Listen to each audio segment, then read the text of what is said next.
Hello and welcome. I am Thomas Porteous and you are watching NewsX. Ahead of the Russia-Ukraine war's third anniversary, Ukrainian President Volodymyr Zelenskyy has made a bold proposal.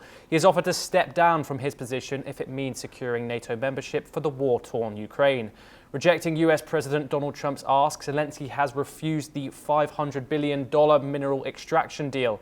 He emphasized that the aid received was in the form of grants, not loans, and should not be repaid through such resource deals. Zelenskyy has also proposed to complete exchange of all prisoners of war with Russia as a step towards a process of ending the conflict. Meanwhile, European leaders have arrived in Kyiv as the raging war enters its fourth year. Ukrainian allies have asked for fair and just negotiations as the world protests against the invasion. Amid these bold proposals, continued for peace, lack and clarity over negotiations thrive. Will there be an end to the war, or will there be further conflict to come? We thank you for joining us in this discussion. We are joined today by Andrea Lucidi, war reporter located in Moscow, Russia. We are also joined by Daniel Wagner, CEO of Country Risk Solutions. Thank you very much for joining us. Andrea, I wanted to come to you first, and I was wondering, what do the people of Russia perceive of this statement that Zelenskyy will step down in order for Ukraine to gain a NATO membership and for future peace? Well, the External Intelligence Service of Russia many times told to the media that the USA was ready for have a new person as a president of Ukraine. And in the Russian media was popular the theory that said that Zelenskyy was only like a puppet for the US policy. And maybe this affirmation now for someone can sound like a confirmation of this theory. It's like if Zelenskyy will be available to leave his position like a martyr for sacrifice himself for the perspective of Ukraine in NATO. And of course, for the Russian side, in this moment, such option is not available. So the Russian side refuse completely any option that can have Ukraine in NATO. We are also joined by Yevgenia Kravchuk, member of Ukrainian Parliament. Thank you very much for joining us. This is a sudden announcement from President Zelenskyy, Yevgenia, and I was wondering, what do the populace of Ukraine think of this statement that he's made? You need to know the background because no one is actually seen us in NATO in the maybe not no one, but some of the countries that are members of NATO and can veto it are not ready to get Ukraine in. So basically that means that Zelenskyy is staying, of course, as the president, and we actually see that his support is growing. And it can be seen in the sociology polls and also in social media. A lot of people, just ordinary Ukrainians, say, yes, we can criticize our own government, and Ukrainians love to criticize our own government. But, it's our decision. It has to be the decision of Ukrainian people. And if you look on the time frame of the last 25 years, when you would have just Putin as the Kremlin holder for 25 years, Belarus, Lukashenko, 25 years, and at the same time, Ukraine had changed six presidents. So we are a democratic country, and of course, Ukraine will hold elections when there will be no missiles and rockets flying around, and we will be able to organize the whole process to have a free and fair elections, together with the former military taking part in it. Yevgenia, I just wanted to ask a follow-up question on that. Obviously, there's been statements come out from Donald Trump and Elon Musk that say that President Zelenskyy is detested within Ukraine. How true are these statements, if at all?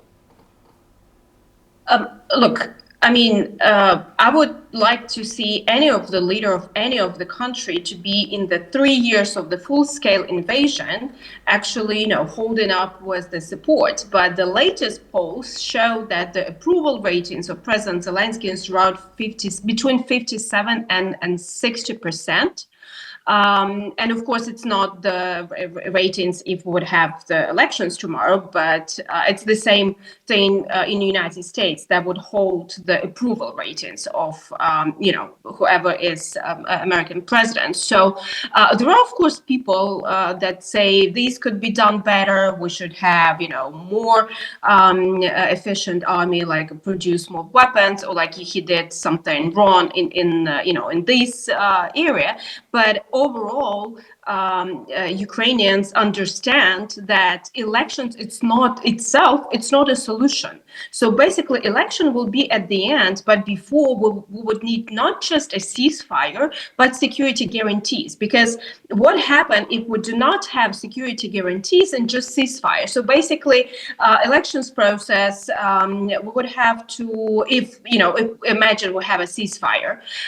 This ceasefire could be violated the next day after elections, and the martial state will be lifted. We would have to demobilize the army, so Russians will just march in. And of course, in all countries, elections is a very highly contested time when you do not really speak about unity, because, you would be arguing with different parties, and we have different parties, right? We are democracy. So at first, we need to find security guarantees, and then have elections in a free and fair way. Daniel, I wanted to move on to you next. The Biden administration was the greatest ally to Ukraine. Now, the Trump administration has proven quite the opposite, in fact.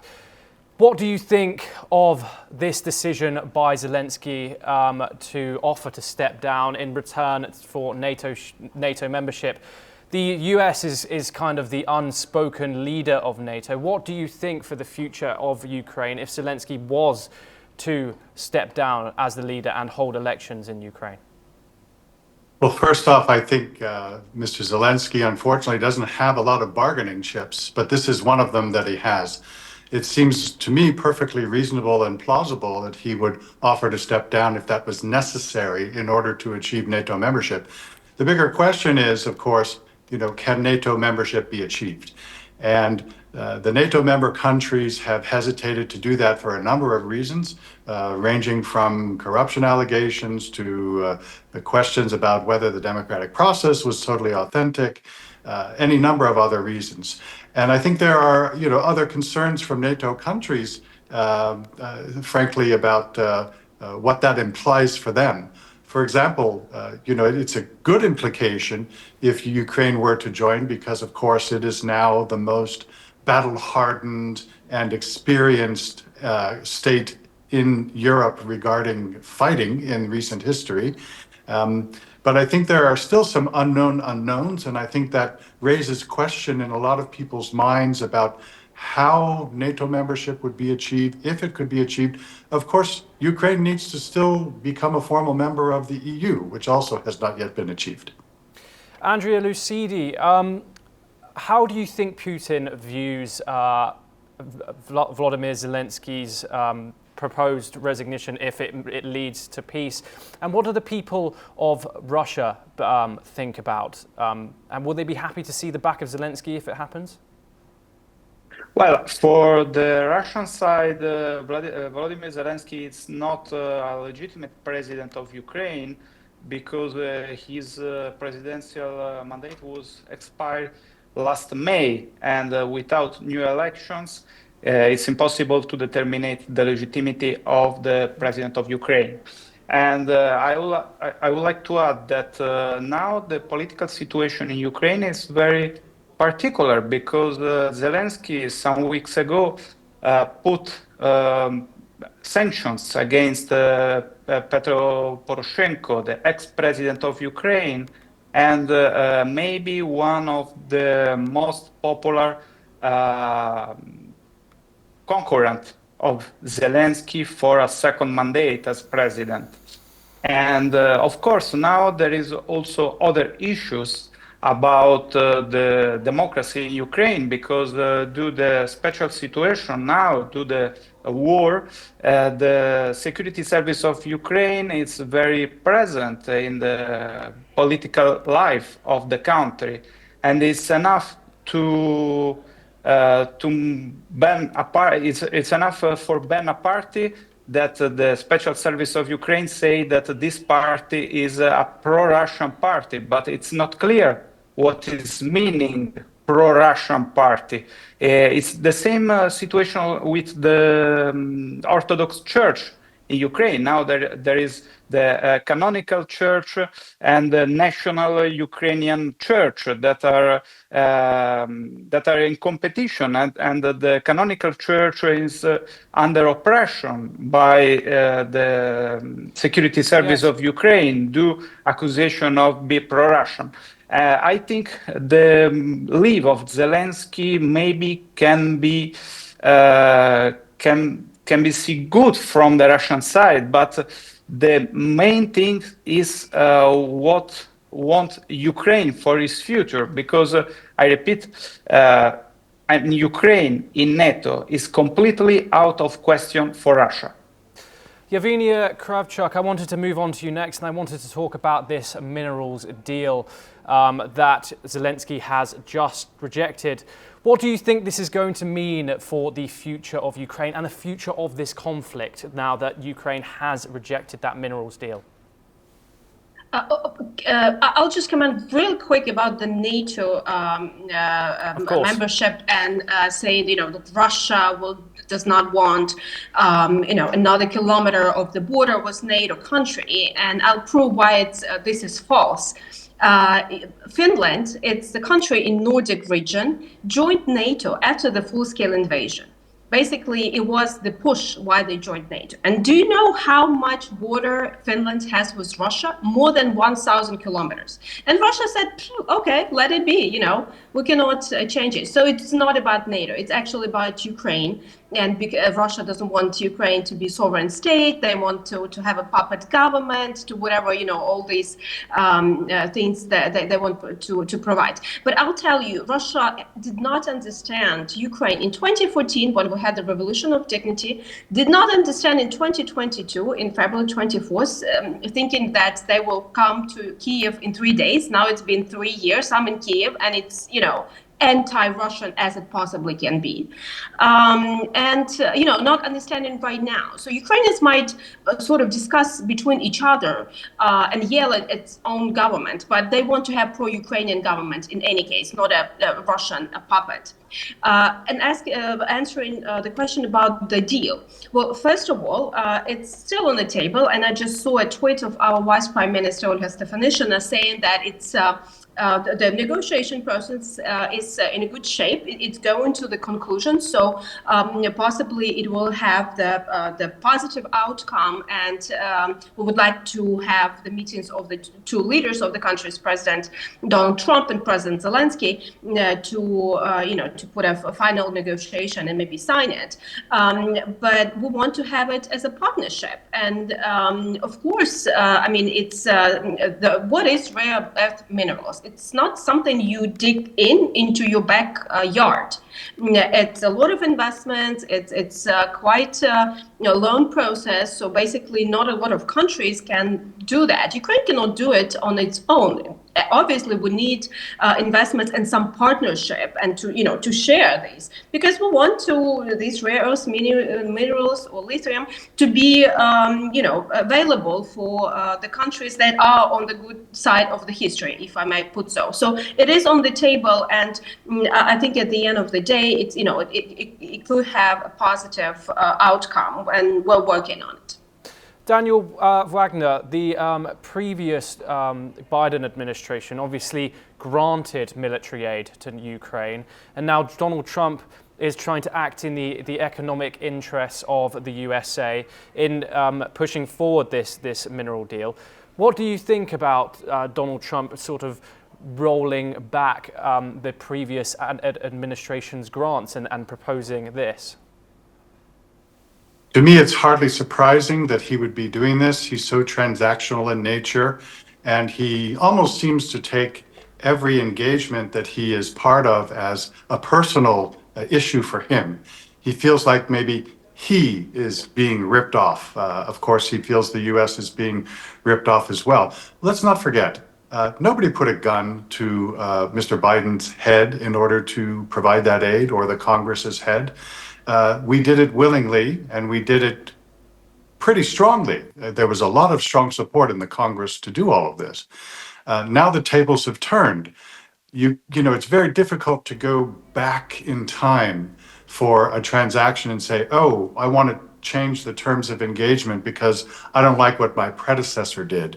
Very difficult to do that. He's basically saying, we want to be paid back for all the money that we gave you over time through this new deal. Of course, there are larger issues at play where the rare earths are concerned, largely being, you know, control of rare earths from China, which has 70% control of the rare earths. Let's not forget also that Russia, in the land that they already control in Ukraine, basically accounts for a third of all of Ukraine's rare earth minerals. So that all said, I think what Trump is trying to do is salvage what he views as a bad deal. Of course, if he didn't make the deal, he's going to think that anyone who did anything got a bad deal. It's only if he makes the deal that he feels it's going to be somehow a good deal. So I think ultimately Zelenskyy is not going to have a lot of choice if he wants to maintain potential US support, but to come up with some solution and some formula for how these rare earths are going to be, shall we say, allocated to the states. It would take a very, very long time to make up $100 billion or even more of what the value of the rare earths are to be repaid over time. I don't know how that's going to happen. Andrea Lucidi, today marks the 3 years anniversary of the start of the war. We've seen European leaders gather in Kyiv to show solidarity and to plan future meetings and how to move forward in this conflict. We've also seen Canada attend as well. How does Russia interpret this show of European solidarity? Even now, it stands without the US. How does it view Europe right now in these negotiations?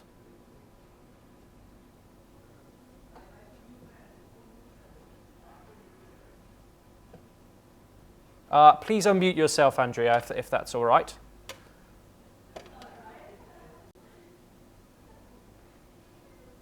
Sorry. In this moment, Europe for Russia have no role in the negotiation, and in the meeting in Saudi Arabia, the meeting was only between the Russian side and the American side, without any other participant, even Ukraine. And Volodymyr Zelenskyy criticized a lot Washington for this decision because Ukraine was not involved in the process of the first negotiation. But we will see how will be the future. For Russia, Europe now is in front of two ways. The first way is that Europe can take the total responsibility of the support to Ukraine, but the European Union it's not ready for make this. And also, if today Ursula von der Leyen approved new support for Ukraine, new billions for support to Ukraine, it's clear that Europe alone, without the US, cannot take the entire responsibility of the defense of Ukraine. And the second way, of course, is to retry his support for Ukraine, or to force Ukraine to have a negotiation with Russia. This depends a lot from the European public opinion, I think, because now the decision comes from the policy and from the government, and like we have seen in Germany, the government can change very fast, and even the European government, Ursula von der Leyen, Kaja Kallas, are still continuing to tell that they will support Ukraine. The reality can clash very hard against them. And in my opinion, Europe alone cannot take the fully support for Ukraine. The help of Washington is necessary, and in this moment, Donald Trump seems that he is not interested to continue in the way like the Biden administration. Yes, Yevhenia, I just wanted to come to you on this next one and ask you a similar question. You obviously have all these European leaders and Canada meeting in Kyiv to show solidarity for Ukraine.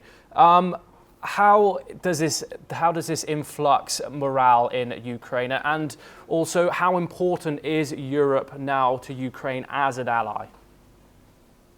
I mean, Ukraine is part of Europe, will be a member of European Union sooner or later. I think, by the end of this decade, because it's even the timing that Brussels announces. And right now they're giving all together the press conference. So it's Ursula von der Leyen, the president of European Council. We also have the Prime Minister Trudeau, a lot of leaders. I mean, I'm in the parliament right now. We had a sitting of the parliament, and we had a whole commission on the balcony of Ukrainian parliament. If it's not a support, I don't know what is the support. But at the end of the day, it has to be not just words. And I think Europe is even more united than it became after the 24th of February 2022. So obviously it has to be a push, for a stronger support. And we're speaking not just about European Union as the supporter, but also United Kingdom. It's also European continent. Actually, United Kingdom is getting back to the security issues on the continent. Should they move faster? Oh, yes, they should move faster. I mean, we gave this time 3 years to top up the production of the weapons. And actually, we do have a very good formula together with our partners when they invest in Ukrainian military production. We've been able to produce up to 2 million drones in Ukraine. We're producing more howitzers than all European Union altogether. We started to produce 155 caliber artillery shells. And it's also with the support and money. Can Europe step in more? Yes, I believe so. Together with United Kingdom and some other countries. I mean, Canada, I think, will be very willingly to step in more on the what was all of the I would say statements that are coming from the country that borders with them. So I think it is a push, but do we hope to have US as the partner in the long run? Yes, and I see that we still have a Congress support, a bipartisan support. If you look at the statements for the last days, they are in the support. I mean, we do not have to mix who is the bad guy and who is the right guy. I mean, who was attacked. So I think it's not lost for the long-term partnership with United States. And basically, we will have some European leaders in DC this week. It's President Macron, the President of France, and also Prime Minister of Great Britain, also coming to Washington. And I think that will bring also a signal that Europe is becoming adults in the room as well. Daniel Wagner, from Trump's point of view, how does the US reconcile its direct negotiations with Russia, which exclude Ukraine and European partners? We've obviously had statements that that Ukraine and Europe will be included in talks later down the line. But how will the US commitment support Ukraine's sovereignty and regional stability?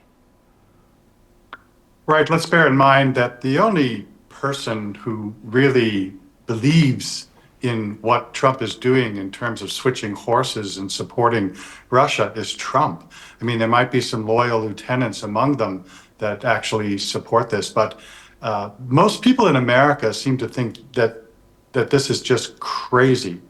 And our intelligence agencies are going nuts. And the people that I speak with, the information that I read online is basically saying, this is cloud cuckoo land. So I think ultimately Trump is going to be forced to make some concessions about his own position and what the formal US position is. I think this is an opening gambit. and he's using it for diplomatic or negotiating leverage. I would be astonished if this, rah-rah pro-Russian stance continues ad infinitum. Trump will only back down when I think he feels he has no choice. I think, again, from a negotiating perspective, he's probably doing this to, increase his chances of being successful at the negotiating table with all of the parties. And this may, in fact, help do that. But for right now, I think people are just raising their hands and rolling their eyes and not knowing what exactly to think is going on. Andrea Lucidi, how do the people of Russia think that these negotiations are going with Trump, and how are they feeling about the US being possibly allies again? I mean, relations are improving with the US and Russia, which they haven't done for so long. Yeah, the people are thinking that the future will bring a normalization of the relationship between Russia and the West, especially with the US, and that Ukraine will need to give Russia the territory that Russia claim as Russian territories now, the new Russian territories, the region of Kherson, Zaporozhye, and the People Republic of Donetsk and Lugansk. But of course, we will need to see if the Ukrainian side is available to such a negotiation, and if the alternative can be the ceasefire on the contact line. That means that maybe this issue will be not solved in short time. But the people is very convinced that it's possible to have a normalization of the relationship, and this maybe can be more important than the territorial concession from Ukraine. Andrea Lucidi, Yevhenia Kravchuk, Daniel Wagner, thank you very much for joining us. That is all we have time for. We will continue to bring you more news updates from across the world.